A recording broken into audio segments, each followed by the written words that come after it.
ভারতের গুজরাট রাজ্যের আহমেদাবাদে বিধ্বস্ত উড়োজাহাজের সব আরোহী নিহত হয়েছেন। ভারতীয় সংবাদ মাধ্যম ইন্ডিয়ান এক্সপ্রেসকে এই তথ্য জানিয়েছে পুলিশ। উড়োজাহাজটি আহমেদাবাদের সর্দার বল্লভভাই প্যাটেল আন্তর্জাতিক বিমানবন্দর থেকে আজ বৃহস্পতিবার বেলা 1:39 লন্ডনের গ্যাটউইক বিমানবন্দরের উদ্দেশ্যে উড্ডয়ন করে। বোয়িং 787 থেকে 788 ড্রিম লাইনার উড়োজাহাজে মোট 242 জন আরোহী ছিলেন। তাদের মধ্যে 2 জন পাইলট, 10 জন কেবিন ক্রু। যাত্রীদের মধ্যে 169 জন হল ভারতীয় এবং 53 জন ব্রিটিশ নাগরিক, 1 জন কানাডিয়ান নাগরিক এবং 7 জন পর্তুগালের নাগরিক ছিলেন। দুর্ঘটনাস্থলের ভিডিও ও ছবিতে দেখা গেছে উড়োজাহাজটি বিধ্বস্ত হওয়ার পর এলাকাটি ঘন ধোঁয়ায় আচ্ছন্ন হয়ে যায়। জরুরি সেবা সংস্থাগুলো ঘটনাস্থলে পৌঁছালে এবং 2 ডজনের বেশি অ্যাম্বুলেন্স সেখানে মোতায়েন করা হয়েছে।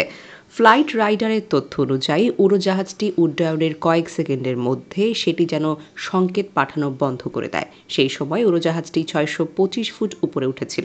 উড়োজাহাজটি আহমেদাবাদ বিমানবন্দরের কাছে একটি আবাসিক এলাকায় পড়েছে।